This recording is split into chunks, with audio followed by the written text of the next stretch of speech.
Unusual, this pair of expensive cheap Chinese binoculars.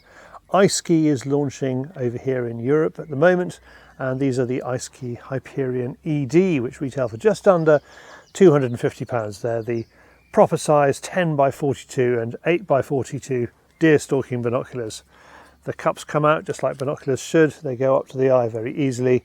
They've got a nice big focusing ring just there, and I mean, rubberized grip, I can't really fault them, especially since they come with a guarantee like all retail products sold in the UK.